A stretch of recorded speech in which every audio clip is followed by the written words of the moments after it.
Here's this panel getting started. It's not going to do a complete step-by-step on this, but I may. I got the outside grid put down, everything's an inch apart, and then I will do the stator pencil and put the grid in there. I do grids because I'm not that coordinated. I can't keep everything centered, so I need the help. So I do the grid. That's the way I can keep it going on correctly and get everything as symmetrical as possible. I even got the grid on the kaleidoscope there, which you can see, and I'm working on that. My next step on this is to start setting up the preparation for Goldleaf, and I got to grid that out as well. So I'm going to get into it. You can see how I do it.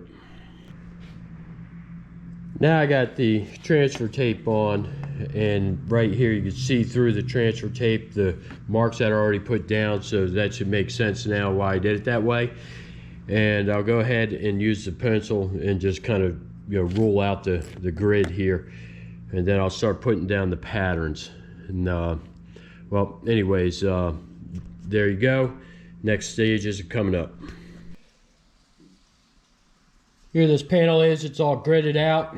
Then I'm going to go ahead and draw in, you know, my patterns that I need for doing the gold leaf. But we're looking pretty good. I'm real happy with how this is coming out. And next step coming up. Now we're starting to look at this panel from the bottom. I have drawn out one half of this panel with the kind of the gold leaf patterns that we're going to be doing, and you'll see in the next step why I only did one half. We're obviously going to mirror image the other side. I marked down my center line up here with an X, center line down here, and I got various marks where I need them to be. And this one I don't have to mark because it's right there. And so, well, there we go. We'll do the next step. All right, here's the patterns drawn out on this dove gray panel. We're going to get these cut out and replicated, mirror imaged on the other side. So I'm just going to get into that real quick, and you can obviously see the grid. I got some marks down here and here, so I can line them up. Everything else is pretty much where it should be. And anyways, that's it. Now the next step on this panel is cutting out the patterns.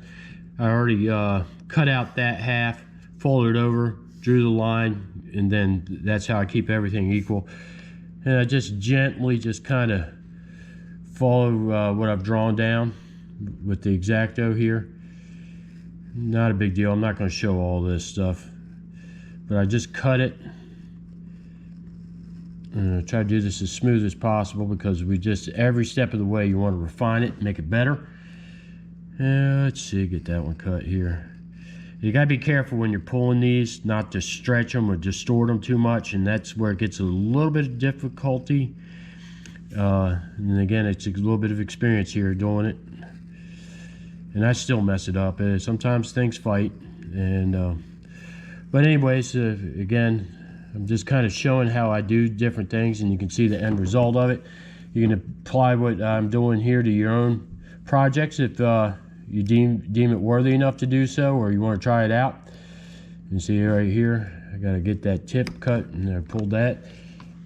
Pardon my arm here for a second, and I'll just gently pull this up. Make sure I got that. It's going to want to curl. And there it is. And I'll come back and I'll place this, believe it or not, upside down. Right here is my marker, and I'll again lay this out in a manner that goes up here, and then I'll draw that, trace the outside of it, and then I'll cut it out. But I'm not going to show that. I'm just kind of showing the technique here, and here we go. I'll just clip this off and start again when I start doing the next phase.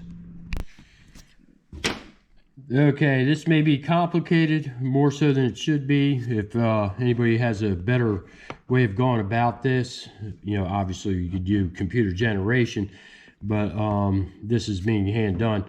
So anyways, I've taped the piece that I cut out here on the other side. Got it taped down because the sticky side is now facing up. And I just kind of traced it, and here it is. I'll just fill in the gaps with my pencil. I probably don't even need to do that.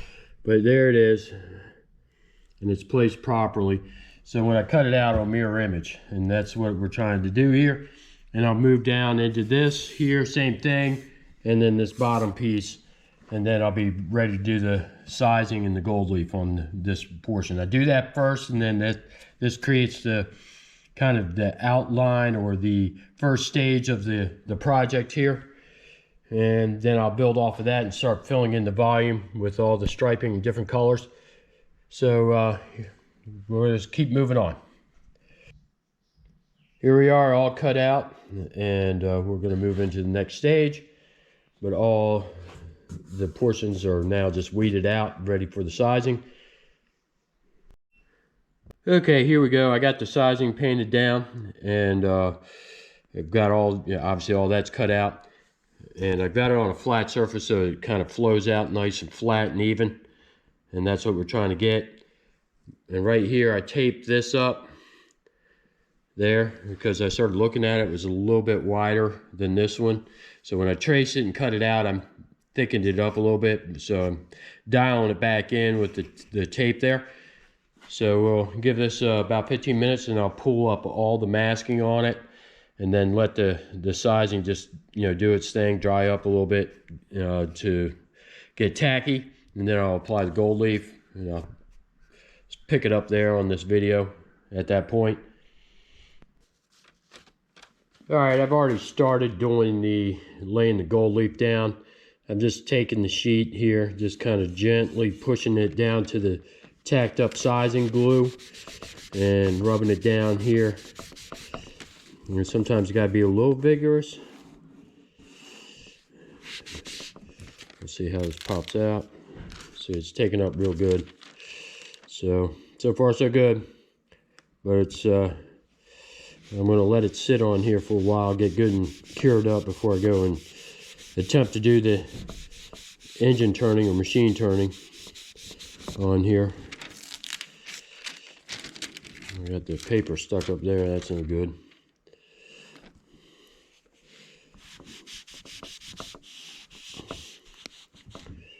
Hope I didn't do it again up here.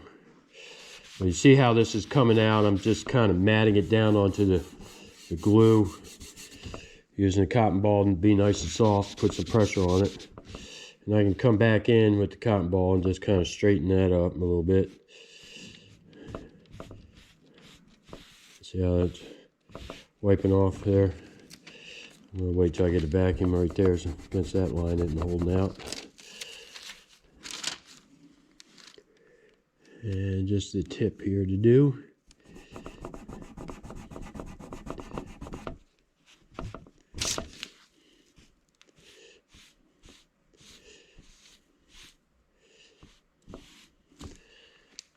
Yeah, a little bit of mess there, but it's not the worst thing that can happen. I'll do the centerpiece here. Try to not waste any material whatsoever.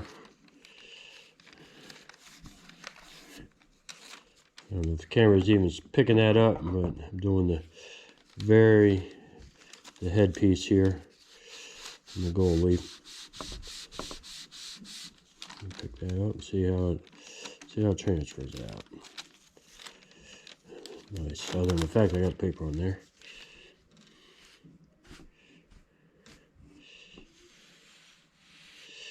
Just kind of wiping that down right there. Looks good. Wonderful. All right, I'm gonna just these two left to do. I'll just do them, and then I'll show the cleaning up of this. Now I got the gold leaf portion done, and we're looking pretty good here. I am going to come back in with the ruler and the pencil, put the grid back on. Well, I never put it on there in the first place. I just kind of bypassed it, but I'm going to put the grid on there that should have been there. And I got to be very careful of this gold leaf. So anyway, so I'm going to go through that process and get this grid on, and then I'll start drawing it out, the pinstripe lines. Okay, Colors I picked out are brindle brown, light brown, imitation gold. If you can see there on the edge, it's not metallic. It's kind of a light brown. And light brown is actually kind of like a medium brown to me. But anyways, I got some white and metallic colors. I got rich gold and pale gold. So am I going to jam all these in there? Yep, I am. But I'm going to start with the brindle brown first. That's going to go around the dark contrast to the gold leaf. So I'm going to use that as my borderline. That's what I'm going to start out with first. And then I'm going to build the volume off of that. So let me get that going on here. I'm going to get the brush palette out, and then I will get the video started again here in a little minute. All right, I went ahead and just did this first one here. Got the brown, the dark brown borderline on it. Tapered it out. I'm going to put a little time lapse on. I'm going to just go ahead and do the rest of the dark brown in the time lapse. So let's get into the time lapse.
Alright, fixing to do my next color here, which is a pale gold. It's called rich gold is the color, but it's the more muted.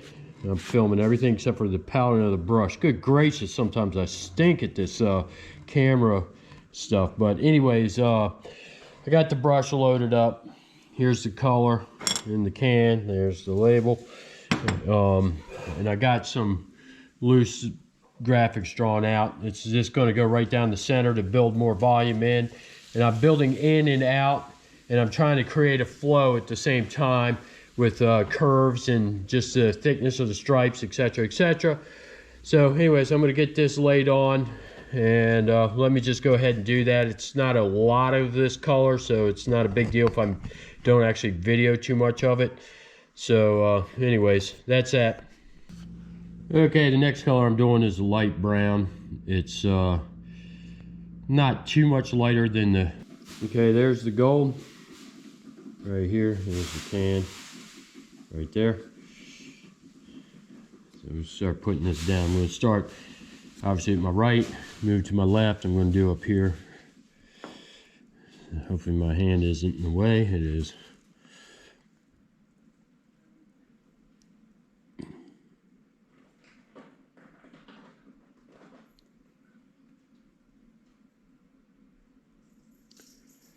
It went down smooth as butter.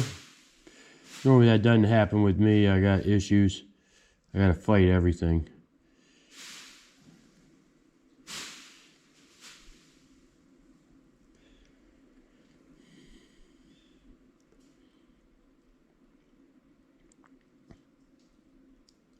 Just laying it down.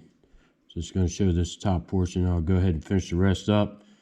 Nobody wants to watch me sit here and do this for 15 minutes at a clip.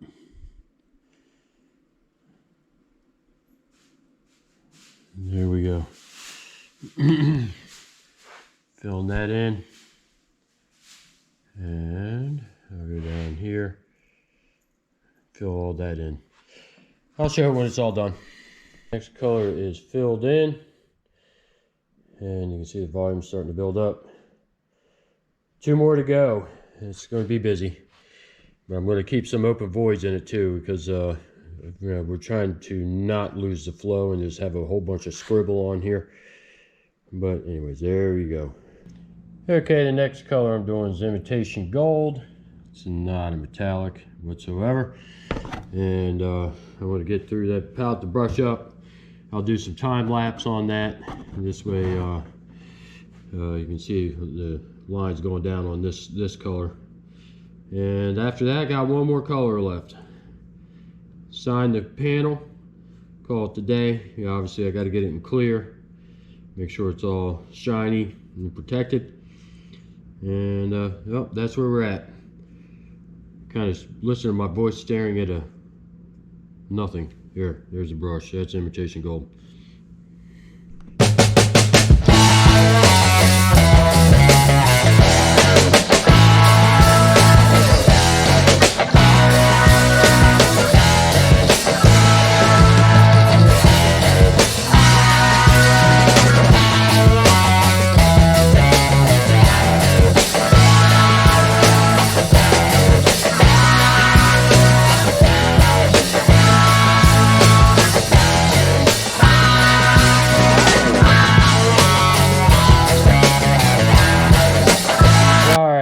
I've got the imitation gold filled in, coming in with my very last color here, which is white. I'm going to fill in some more of the body, and then I'm accenting out here and then down here too as well. I'm going to throw it back on time lapse, and this project's getting where it's almost done.